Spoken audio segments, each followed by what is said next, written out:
Praise the Lord. ఈరోజు Bible ధ్యానము, ఏడ్చుట ఒక బలహీనత కాదు.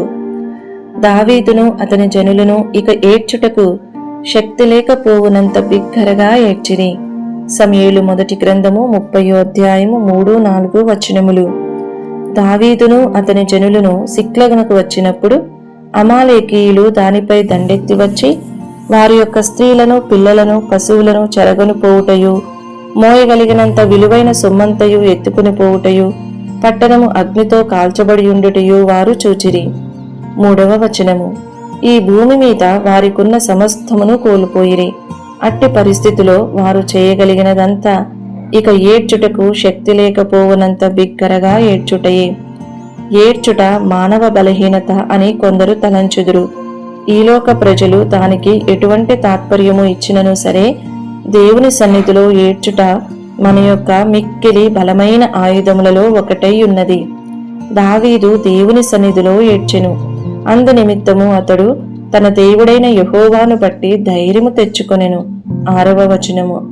ఈలాగున దావీదు అమాలేకీయులు దోచుకొని పోయిన దానంతటిని తిరిగి తెచ్చుకొనెను. వారు ఎత్తుకొని పోయిన దానంతటిలో కొద్దిదేమి గొప్పదేమి ఏదియు తక్కువ కాకుండా దావీదు సమస్తమును రక్షించెను. 18-19 వచనములు. అవును, దేవుని ఎదుట మన హృదయమును కుమ్మరించి యథార్థమైన మనస్సుతో ఏడ్చుటకు నేర్చుకునేటప్పుడు మనకు కూడా ఇదే సంభవించును. మన యొక్క శారీరక స్వభావమునకు సాదృశ్యముగా ఉన్న అమాలేకీయులు దోచుకొని పోయిన సమస్తమును ఏదో కొద్దిగా కాదు కాని సంపూర్ణముగా ఇచ్చుటకు మన దేవుడు శక్తిమంతుడై ఉన్నాడు.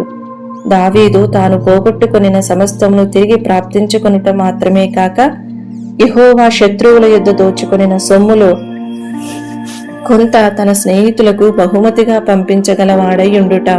26వ వచనము. ఎంత ఆశ్చర్యకరముగా ఉన్నది! ప్రియమైన దేవుని బిడ్డ, నీవిప్పుడు సిక్లగు అనుభవము గుండా దాటి వెళ్ళుచున్నావా? నీ యొక్క ప్రార్థనా జీవితము, నీ యొక్క పరిశుద్ధత, దేవునితో సన్నిహితముగా సంచరించునట్టి లేక నడుచునట్టి అనుభవము, నీ యొక్క మొదటి ప్రేమ, దేవునితో నీకున్న సమాధానము, దేవుని మీద నీకున్న మొదటి ఆసక్తి మొదలగునవి నీవు పోగొట్టుకొని ఉన్నట్లుగా గ్రహించుచున్నావా? నీ యొక్క శారీరక స్వభావము నీ యొక్క ఆత్మీయ జీవితమును పాడు చేసినట్లుగా నీవు గ్రహించుచున్నావా?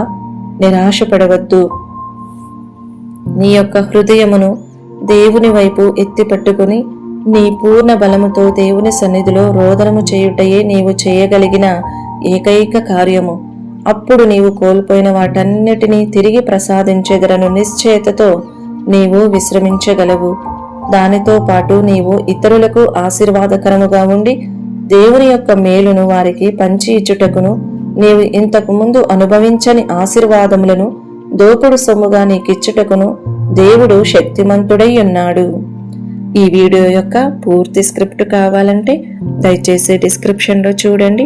ఈ వీడియో ఆంగ్లము మరియు హిందీ భాషలలో కావాలంటే ఛానల్ను సబ్స్క్రైబ్ చేయండి మరియు వీడియోలను క్రమంగా అనుసరించండి. Praise the lord.